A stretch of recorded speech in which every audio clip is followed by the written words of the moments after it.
Il nous faut avoir toutes les données du questionnaire aujourd'hui même. Essayons pour l'avoir chose.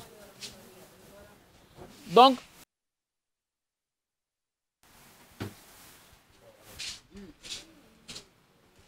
si vous appuyez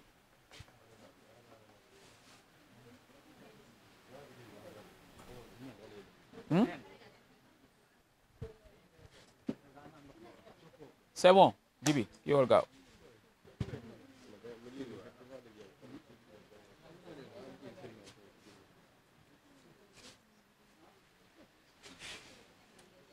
Oui. Oui. Si vous allez sur Get Start maintenant, vous créez un compte. Vous avez vu, ici, il y a deux types, s'il vous plaît, il y a deux types de comptes que vous pouvez créer. Il y a un compte Unlimited Use for Humanitarian Organization, c'est-à-dire les organisations humanitaires, et parfois ça c'est des comptes payants. Rechercheurs and workers and everyone else. Donc tout ce qui est chercheurs, travailleurs ou qui que ce soit. Donc là c'est des chercheurs, des universitaires. Vous appuyez sur ça, puis là.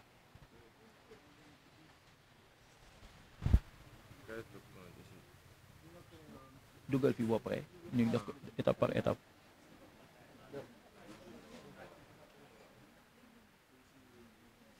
Tu as vu? Tu vas ici, signe. Tu as vu? Donc, l'ordinateur ou bien un truc, vous êtes,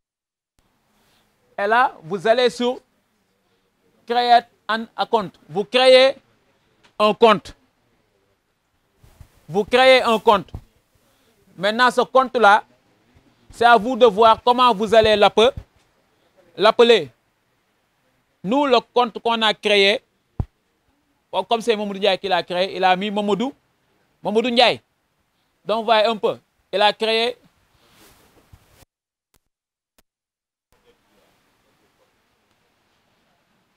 Mettez votre nom si vous voulez. Barogué si vous voulez. Palmarin si vous voulez. Donc, si vous appuyez sur créer compte, voici la qui va s'ouvrir. Et là, on vous demandera de mettre votre nom, username, votre nom d'utilisateur et ensuite password, votre mot de passe. Et après l'avoir créé, vous appuyez en bas pour valider. Maintenant, si vous avez déjà un compte, vous mettez juste votre compte, votre votre nom d'utilisateur, votre mot de passe et vous appuyez sur Login. Cela veut dire que vous avez déjà un compte. Mais si vous n'en avez pas, vous appuyez sur Create an account. Vous écrivez votre mot, votre nom d'utilisateur votre mot de passe et vous appuyez sur Créer un compte. Une fois que vous l'avez fait, voici ce qui va apparaître. Encore une fois, c'est important de passer par la rubrique chercheur ou bien travailleur. Si vous ne le faites pas, vous allez créer un compte professionnel et un compte professionnel est toujours payant, encore une fois. Si vous avez directement à créer un compte, là, on ne saura pas qui vous êtes. On va proposer un compte payant. Il faut toujours passer par d'abord créer un compte pour voir est-ce que vous faites partie d'un, comment dirais-je, d'une organisation humanitaire, d'une ONG, etc., qui est à but lucratif ou bien vous passez toujours par ce qu'on appelle par la case qui est réservée aux chercheurs. Je pense que c'est important. Et une fois là-bas, vous mettez votre nom. Tout à l'heure ici, je me suis mépris. Vous avez vu, là on a mis username, password, etc. Si vous n'avez pas de compte, vous ne cliquez pas là-bas. Vous mettez directement créer un compte. Mais si vous avez déjà un compte, vous mettez votre nom d'utilisateur et votre mot de passe et vous appuyez sur login. C'est ça. Après cela, vous avez vu, si vous créez un compte, là maintenant vous avez une fenêtre qui s'ouvre et qui demande des informations, qui vous demande des informations sur vous-même. Votre nom, le nom de l'organisation, par exemple, vous êtes étudiant, vous mettez Université du Sinsa, Ibrahima Niass. Nom de l'utilisateur, vous mettez nom d'utilisateur. Nyom Aliou. Vous avez vu, après avoir créé votre compte, si vous ouvrez, il y a en fait une lettre dans un cercle rose qui s'affiche en haut à gauche ou bien à droite de votre appareil. C'est votre initiale. C'est ce qui ont là la bindal yow ya waaw moom la waaw mooy kii waaw doo la initiale yi nga def la waaw. C'est votre initiale, le nom que vous avez mis, l'initiale du nom que vous avez mis. Si vous avez mis Mounir, c'est M qui va sortir. Ndaïlo, c'est N. Chérif, c'est C. Vous avez vu? Et waouh, vous le n'avez. Jabra, Z. IJ. Mourouman, N. Donc, vous avez vu? Ça montre que votre compte est actif. Et là, si vous cliquez là-bas, vous avez accès aux options de votre compte. C'est-à-dire, si vous voulez changer la langue, si c'est en anglais que vous voulez changer la langue, si vous appuyez là-bas, vous pouvez changer la langue. Donc là, vous pouvez changer les options. Ou bien vous déconnectez.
seen tur ak seen sant te di leen jaajëfal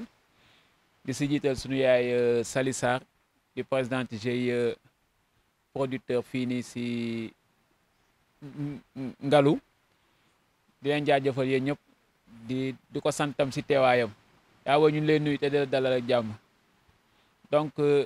comme nañ ko xamee ñoo ngi fii si Palmarin depuis dimanche bi ñu weesu dibéer bi ñu weesu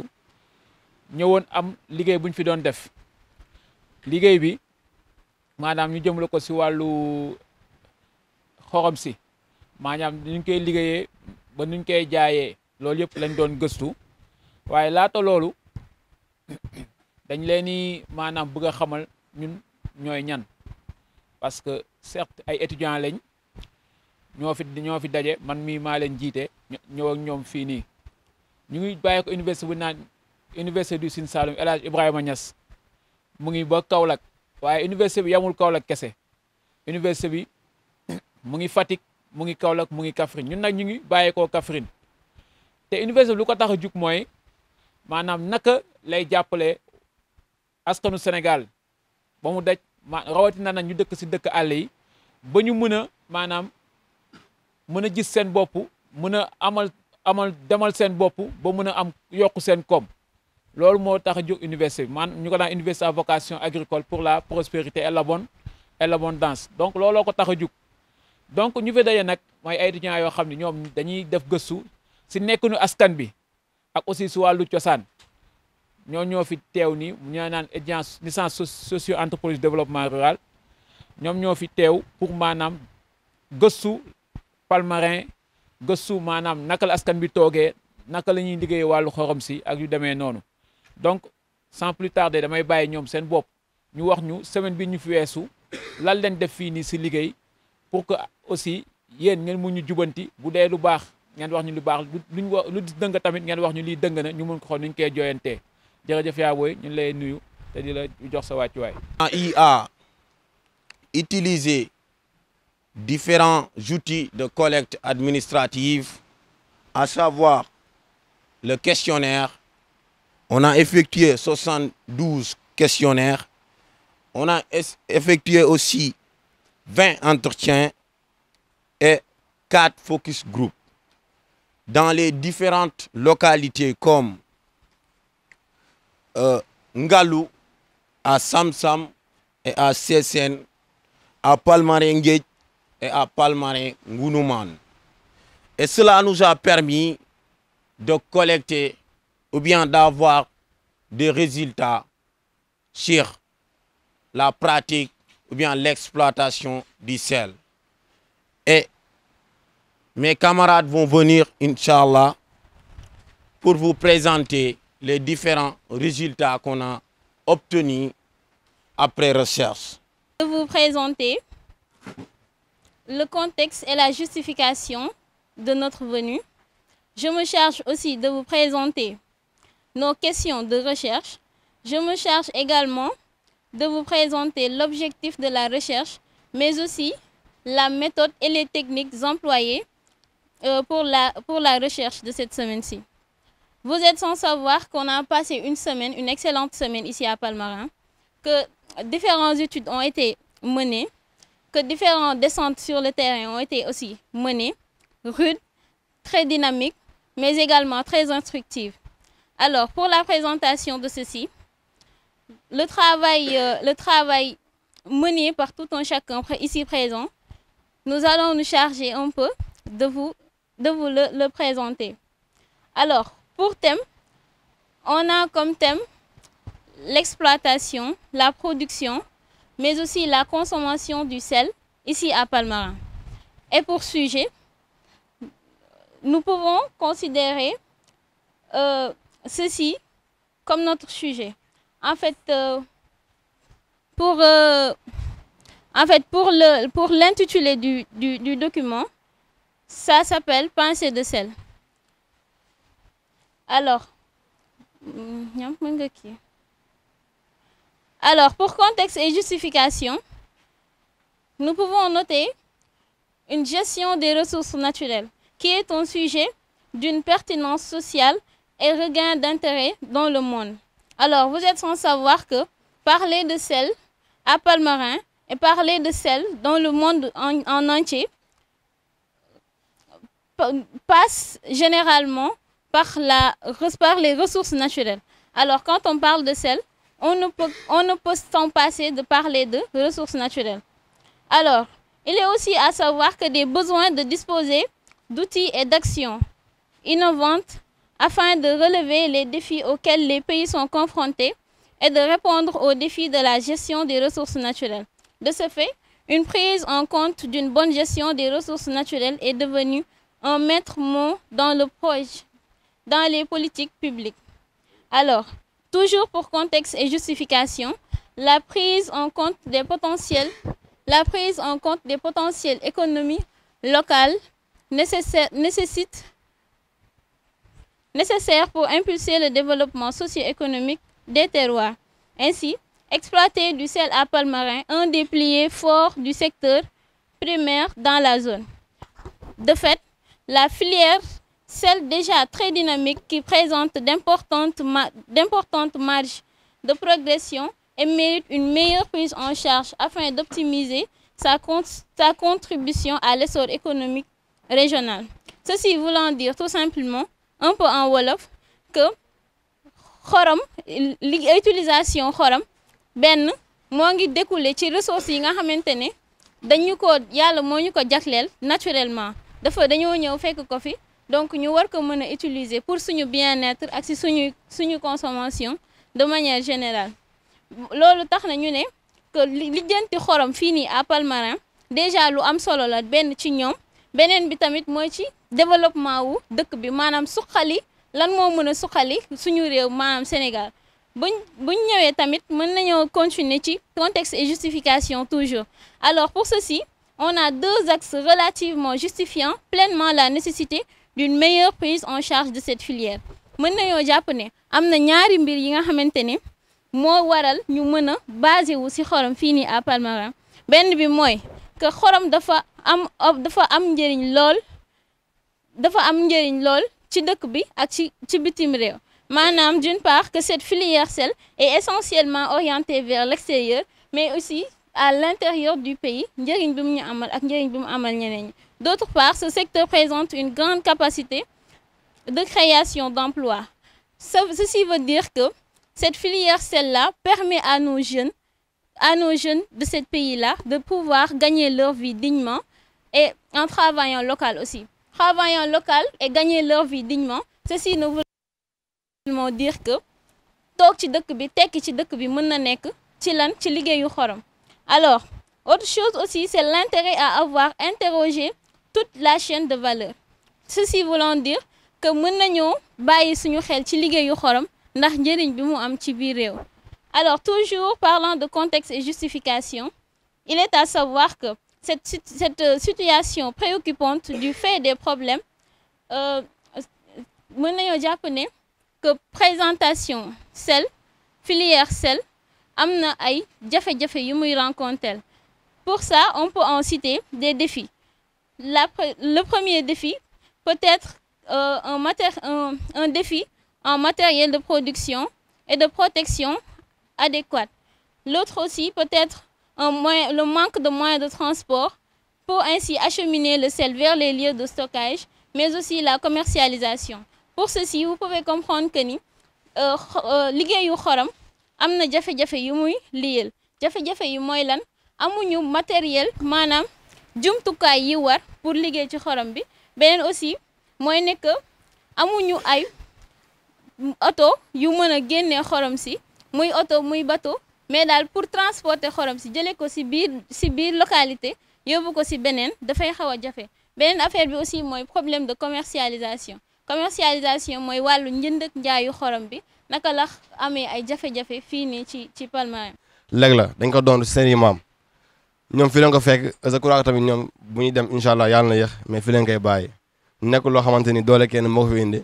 ku fi am teenu xorom bu ñu xoolee ba xool soo ko doondu sa maam dañ laa abal ab teen nga ciy bàyyee waa Palmarin ñoom loolu mooy seen xorom et ban njëriñ la xorom am tamit si waa Palmarin mooy que ni li si njëkk maanaam xorom si suñ ko jaayee loolu dina tax ñoom ñu mën a subvenir à leurs besoins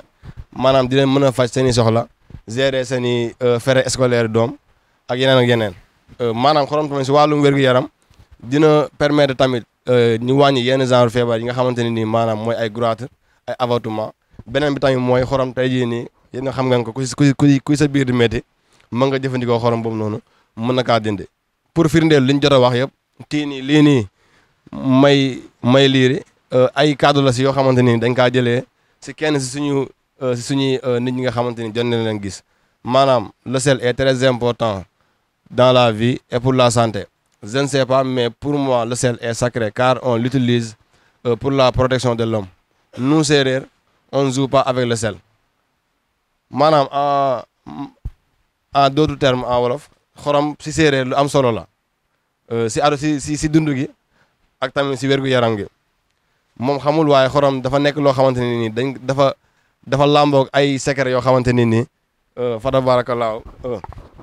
nit mënu ko wàññi séeréer daal suñ ko déggee bu baax séeréer moom nekkul daal xamoo kan waaye séeréer moom du fooyee xorom juste pour wane xorom lu am njëriñ la si ñoom askanu séeréer waaye pour foncer au fin fond de notre travail gis nañu ni kat ici dans la zone palmarinoise gis nañu ni kat ñu bëri duñ jënd xorom maanaam daal si population bi ñu si bëri si ñoom duñ jënd xorom bi donc nekk na loo xamante ni fii lañ koy bàyyee waaye seen i biir amul jaay seen biir maanaam ñeneen ñoo jugee feneen ñëw pour jënd si xorom bi diagramme bi ñu am muy le diagramme circulaire moo koy firnde ndax li ngeen gis mu bëla yëpp si affaire bi mooy ñi nga xamante ne nii si Palmarin la nekk waaye ñoom nekku ñu jënd xorom li si xonk mooy ñi nga xamante ne nii même sax suñ ko jënd sax si teen yi la ñuy dem jënd fa benn quantité boo xamante ne nii après dañ ko jaay ji waa feneen beneen bi nga xamante ne nii moo gën a ndaw ñooñu daanaka sax mën na ne sax du dara lu ndaw a ndaw la bu ñu leen ko may maanaam daal suñuy togg mu manqué leen ñu dem si kër yi pour ñaan da nga koy jënd lu ndaw a ndaw loolu noonu gën a bëri suñ gënee xool tamit gis nañ ne kat fii nii si Palmarin daanaka xorom si kër gi ñëpp a koy jëfandikoo li ngeen gis mu gën a gudd nii mooy la dominante c'est-à-dire la famille du moins c'est-à-dire que toute la famille utilise le sel maanaam fii Palmarin amul xaaj ak seen ñëpp a koy jëfandikoo voilà loolu moo si ëpp solo maintenant et concernant l'iodation gis nañ ni kat Palmarin fii nii après bañ defee suñuy enquête yëpp gis nañ ni kat Palmarin ñoom dëgg seen xorom bi pour ñoom jarut iodé maanaam xorom bi nga xamante ne ñoom iodé wuñ ko la seen maam yi doon dundee te gis nañ ni kat bu ñu xoolee si wàllum wér-gu-yaram seen maam yi daan nañ gën a gudd fan que ñoom ñenn si ñoom jàpp ne na iodé bi nii mën na am yeneen secret yoo xamante ni waxuñ leen ko ba tax na ñi si gën a bëri si ñoom pour ñoom seen xorom bi ñuy bàyyi seen teen yi moom la ñuy jël di ko jëfandikoo si kër gi beneen partie bi si xamante ni nii li ëppante bëriwul mooy xorom bi nga xamante ni dañ kaa iodé boobu suñ ko iodé c'est-à-dire que c'est pour le vendre maanaam Palmarin fii nii xorom du fi génn te du dañ kaa iodé donc suñ comprendre fii bu baax en grosso modo Palmarin ñoom seen biir duñ iodé xorom ndax jàpp ne seen xorom bi iodé nañ ko ba pare pour iodé ko donc c'est juste pour la vente beneen partie bi c'est concernant toujours l'iode naka lañ koy xàmmee population bi ñoom ni ñuy def ba xàmmee ne xorom bii nii dañ ko iodé li si ëpp doole si ñun jot a gis ñoom jàpp nañ ne xorom bu ñu iodé ñoom ñu ngi koy xàmmee si couleur bi c'est-à-dire que mu ngi am benn test bu ñuy def si xorom bi suñu paree gis nañ ni kat boobu noonu dina am beneen couleur bu mu joxe si la ñu xamee ne xorom bi dañ kaa iodé bi si topp mooy ñi nga xamante ni moo tane ñoom mënuñ xàmmee xorom bi nga xamante ni dañ kaa iodé peut-être nag nit ñaa lañ koy wax wala soit suñ koy jaay la ñuy gis xorom ñu sol ko saako di ko iodé. D'habitude considéré comme le premier mois du cycle de production du sel. Bon, la production du sel est une activité réalisée par des saisonniers payés entre 30 000 et 50 000 francs selon la taille du puits. maanaam ñiy liggéey si xorom si ñi utiliser pour ñu gasal leen teen bi ñoo ngi leen di fay ci lu tolloog juróom-benni junni jàpp ba fukki junni. La capacité de régénération rapide du sel maanaam xorom si kii bi juddu bi du yàgg buñ koy bay kii bi ci 2 semaines rek lay toll pour mu sax. Nettoyage du puits après chaque récolte ñun ñiy liggéey ci xorom si bu ñu liggéeyee ba pare faaw ñu nettoyer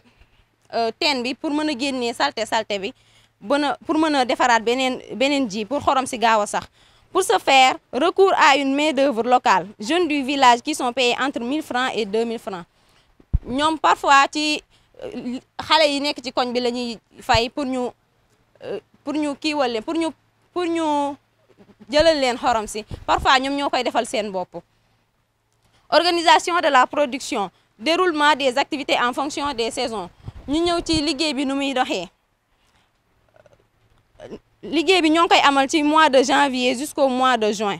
Mois de janvier dañ ko consacré uniquement au creusage des puits. La commercialisation moo ngi commencé mois de février ba mois de juin. Le traitement aussi mois de février ba mois de juin. L'exploitation ici bu ñu xoolee dañ ko am ci mois de janvier ba mois de juin. Parce que exploitation ça englobe tout. C'est la production, la consommation et la commercialisation. Ci wàllum liggéeyum xorom si tamit jàpp nañ ne liggéey la boo xamante ne dafay laaj pour ñu utiliser ay moyens yu bëri. Une fois sur le terrain noté nañ ay moyens yi nga xamante ne ay équipements yi nga xamante ne ñi koy liggéey moom la ñu utiliser. On a noté les peignées de lavage de sel, c'est pour nettoyer le sel. Les bâches de couverture du stock, les pelles, les tenues de travail courtes ou serrées pour permettre les producteurs de se sentir à l'aise. Lunettes de production, lunettes de protection, les bois pour encadrer les tas de sel, les seaux et les cordes. Organisation de la production. On note aussi dans l'organisation de la production du sel des contraintes ay yàq-yàq yi nga xamante ne ñoo ngi koy am ci seen wàllu liggéey maanaam l'avancée de la mer géej gi nga xamante ne moo ngi randu si di ñëw day feesal teen bi nga xamante ne moom lañ teg pour liggéey si xorom si loolu contrainte la pluie constitue une entrave, ce qui explique l'arrêt de la production de juillet à octobre voire novembre. Ici, la seule stratégie prise contre l'avancée de la mer demeure la construction des digues. Maanaam dañuy créer ay barrières pour limiter l'avancée de l'eau de la mer. tàngee ni ñu ko waxee ci wàllum koom bi nga xam ne mooy xorom si ñii wax nañ si xorom si maanaam mooy lan ñii ñëw wax si liggéeyum xorom bi nan lañ ko tëralee man nag ci wàllum koom bi li nga xam ne laa ci indi mooy wàllum njënd meeg njaay mi. njënd meeg njaayum xorom bi léegi njënd meeg njaayum xorom ñi nga xam ni xeetu nit ñi nga xam ni ñi ngi siy ñëw ak xeetu ñi nga xam ni mooy ay organisation mooy ay association yoo xam te nii xëy na ñi si intervenir mën nañ ci tudd maanaam GIE yi nga xam ni ñi ngi si dëkk bi ñi ngi si ñeenti palmarins yi ak ñi nga xam ni mooy fédération bi ñu naan FEPROSEL fédération bi nga xam ni mooy regroupé producteurs de sel yi nga xam ñoo nekk palmarin mais également am nañ ñoo xam te ne ay baana lañ baana yi mooy ñi nga xam ñoom dañuy ñëw jënd xorom bi xëy na dem jaayiwaat ko léegi nag bu ñu xaymaa xorom bi ñoom nan lañ koy jaayee xorom bi suñ koy jaay dañ koy def si ay saaku léegi mën nañ ni benn teenu xorom ci xayma mën na génnee ba juróomi téeméeri saak ci benn xorom mën na génnee ba juróomi téeméeri saaku benn campagne maanaam de janvier en juin. léegi xorom si mën nañ koy jaay si ay saaku yoo xamante ni ñaar fukk ak juróomi kilo lay def saaku yoo xam ne day def ñaar fukk ak juróom ñooñu noonu ñu koy jënd si d'habitude mooy ay clients yoo xamante ni dañuy jóge ay Joal ak yooyu ñoom dañuy ñëw fii nii jënd si xorom si def ko si ay saaku yoo xamante ne ay ñaar fukk ak juróomi kilo lay def pour bu ñu demee di transformer ay produits halieutiques transformation produits halieutiques yooyu noonu mooy ñi nga xam ne ñoom ñooy liggéey ay géejeek yooyu noonu ñooñu ñooy ñëw jënd xorom bi pour def loolu mais am na baana yoo xam ne nii maanaam ñoom dañuy jugee ay Dakar wala ay Gambie wala yeneen village yeneen dëkk yoo xam ne nii xëy na amuñu xorom ñëw fii jënd xorom bi pour dem jaayiwaat ko pour seen soxla daal ñoom. léegi maanaam concernant ñi nga xam ni maanaam am na ay jëflante maanaam ñi nga xam ñooy liggéey si xorom bi jëflante yi ñu am ak ñeneen ñi am na FEPROSEL moom. am na ay partenaires maanaam ñoo xam te ni dangay jëflante ak ñoom ñoo xam te ne ay tubaab lañu ñoo xam te ni le plus souvent ñoom Europe la ñuy jugee FEPROSEL am na partenaires yooyu noonu waaye nag li nga xam ni mbirum iode bi la mën nañ ni fii ci Palmarin xorom si ñuy jaay yëpp dañ koy iodé waaye nag FEPROSEL moom mooy fédération bi moom mën na jaay xorom soo xam te ni iodé wuñ ko mais nag pour mu jaay loolu noonu faw client bi wut benn autorisation boo xam ne ni chambre de commerce da koy amee autorisation pour mu commercialiser sel non iodé mais chambre de commerce lay dem ut loolu noonu su weesoo loolu noonu itam am na ay gàq-gàq yoo xam ne nii xëy na bu ñëwee day indil problème maanaam njaay mi ak njënd mi ci xorom bi maanaam pour ñi nga xam ne ñoom ñooy jaay xorom bi problème yi ñu siy rencontré maanaam problème yi ñu siy rencontré différents problèmes yi maanaam li si gën a fës mooy prix bi dafay wàññeeku fii nii prix bi dafay wàññeeku par exemple boo ko comparé ak Fatick wala ay Kaolack ak yooyu noonu ñoom seen prix dafa wàññeeku lool ak tamit lenn mooy seen problème ñoom amuñu marché local maanaam fi ñu koy jiwee xorom bi fi ñu koy génnewee ñoom mënuñu ko jaay biir Palmarin parce que Palmarin ñëpp dañuy liggéey xorom kon mënuñu ko jaay fii nii loolu noonu day nekk ay entrave day nekk ay problème ay contraintes yoo xam ne nii day ñu permettre ñoom duñu mën a commercialiser bu baax a baax seen xorom bi léegi tamit am na ay risques tamit ci njaayum xorom dafa am ay risques maanaam comme nawet bu jotee ñoom dañuy obligé jaay même fekkee prix bi baaxul dañuy obligé jaay itam ndax amuñu ay bâche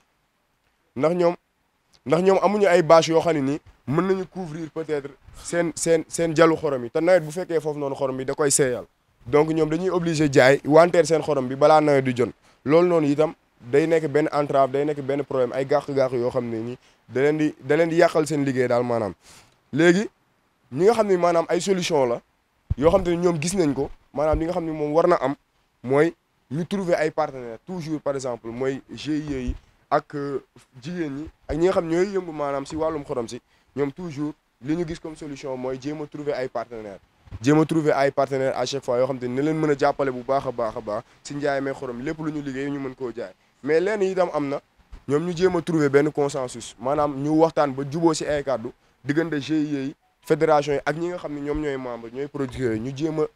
tënk ay kàddu yoo xam ne nii xëy na ñoom ñëpp di leen arrangé maanaam si wàllum prix yi bu ñu nee prix bi nii lañ koy jaayee 700 lañ koy jaayee ñu jéem a trouver benn consensus benn tënk ñoom ñëpp ñu tënk ni 700 lañ koy jaayee nee na loolu daal xëy na ñoom bu ñu ko amoon xëy na liggéeyum xorom dina gën a jëm kanam di leen jaajëfal bu baax a baax. De motivation, on fait référence les facteurs qui poussent les consommateurs à utiliser le sel iodé.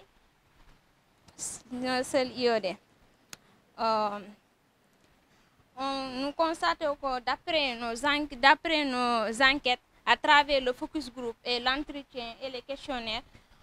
d'après les informations qu'on a recueillies, avant le décret 2001, les commerçants commercialisaient le sel sans iode. Mais après le décret de 2011, qui certifie que tout sel qui doit être vendu doit être iodé. Maintenant, quand on parle de perception de pouvoir à travers la négociation du prix du sel et raffermissement des liens sociaux, je vais prendre un exemple. On va considérer que nous sommes dans un flux de marché, là où il y a deux acteurs, les acheteurs et les producteurs. Maintenant, dans ce marché, les producteurs et les acheteurs vont trouver un consensus pour trouver un prix qui est fixe. Maintenant, pour les barrières entravant la commercialisation du sel iodé, quand on parle de barrières, on parle de limites,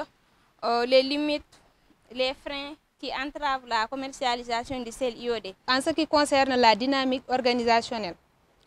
mooy nga xamante ne organisation yi noonu producteurs yi nu ñu organiser wu pour nga xamante ne si liggéeyu xorom si la léegi jot nañ foofu noonu seetlu ñaari organisation yi nga xamante ne dañuy yëngatu ci wàllum xorom fii ci Palmarin benn bi Sisar Ngéej la tudd mooy siisuñu kenn waaw on n'exclut personne et cette organisation est créée en 2000 et compte 4 GIE. Les sièges se trouvent à Palmarin Ngéej, mais également il y a la Fédération des producteurs de sel, FEPROSEL, créée en 2015. Mais également jot nañu seetlu tamit que Palmarin am na GIE yu bëri benn bi mu ngi tudd Fafanda mu ngi nekk Ngunumaan Seselu Fatangus Gawan Yarab ak Yat bu nekk fii nii ci Ngalu.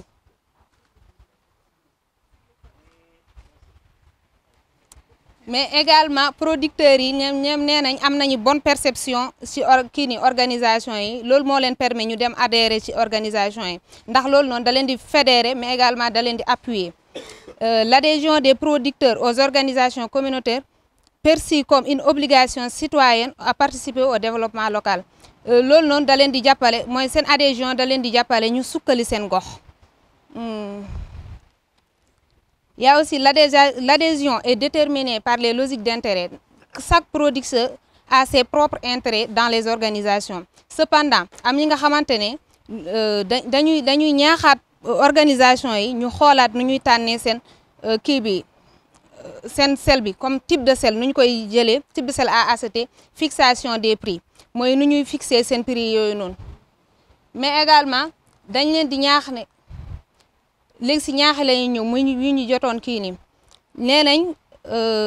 na organisation yi nañu xoolaat nu ñuy kii nii nu ñuy tànnee seen prix yi pour ñu mën a méngoo ak période bi mais également avec les attentes des membres. Revoir aussi les critères de choix du sel à acheter mooy fédération bi war nañ xoolaat nu ñuy tànnee seen sel bi mais également ñoom tamit ñu ngi ñaax autorités municipales yi étatiques ou leurs partenaires à leur aider à construire des magasins de stockage mooy fu ñuy denc seen kii mi seen xorom si maa ngi leen di jaajëfal. maanaam mooy wax ko si wolof liñ fi présenté yëpp maanaam bu demee ba taxaw yéen la donc ñu ngi leen si sant di leen gërëm te aussi xam naa dañ ñëwaat si remerciement yi plus tard mais damay wax rek na comme ni wax feccum li bu neexee tamit mag yee jàpp si loxo yi ñun tamit dañoo am ay kilifa yi ñoo jàpp suñu mbagg maanaam lu ko delee suñu directeur du UFR ak tout le personnel ba jëm si madame le recteur ak toute l'administration universitaire tam ñu leen di jaajëfal l'équipe de communication qui est là avec nous depuis plusieurs jours ñu leen di sant di leen gërëm tamit waaw loolu tam ñu ngi koy sant xam naa dañuy jox micro bi sunu yaay Sali Sarr parce que gis na lu ñu fi présenté mu wax ñu lan moo si jub mu kii ñu lu si jubul tamit mu jubanti ñu pour que aussi parce que dañoo ñëw fii pour jàng si donc information tamit yu yóbbu tamit dafa war a leer donc ñu ngi koy sant di ko gërëm. ndax ñun waa Palmarin xamuñu dara lu dul liggéeyu xorom mooy suñu njëriñ ñu bari ci dëkk bi am jàng nañ bay jël retraite te ñoom xorom rek moo leen jàngale. bon nag bu ñuy dox affaire xorom ci Palmarin dañ ci war a gën a jàpp bu baax a baax ndax ñi ciy mujjee gën a njëriñu comme seen morom ndax Palmarin xamuñu dara lu dul liggéeyu xorom dañ ko fi doon ci suñu maam ya ba léegi bon nag li nga doon ci sa maam dama yaakaar ne bu bonoon rek kon doo ci jot waaye nag ngeen jàppale ñu ndax ñun suñu jafe-jafe ci xorom bi mooy prix bi. liggéey bi metti na buñ koy gaslu jigéen mënut a gas xorom mënut a gas teenu xorom te pay bi cher na prix bi baaxut bu prix bi xtanee daal dafa mel ni xorom moo manqué waaye bu xorom bi baree sax prix bi du baax te loolu lépp jafe-jafe la ci ñun te nit ki li ngay liggéey di ci dépenser xaalis bu bari danga ci war a jëriñu li nga ciy dugal nga mën koo jot li nga ciy war a bénéfice nga jël ko waaye xam nga prix bi bu neexut rek mel na ni li ngay fee rek ngay jot loolu moo tax li ngeen dox si ni ñu di leen di ñaax rek ngeen jàppale ñu gën ciy góorgóorlu ndax yàlla xam daal fu muy barke waaye yàlla na ci yàlla def barke ci seen teewaay yàlla baax na ma di leen di ñaanal di leen di sant li ngeen dox si yàlla na ci yàlla def barke def ci xewal yéen itam yàlla na yàlla jàppale ba li ngeen di liggéey ngeen ciy jëriñu bu baax.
bay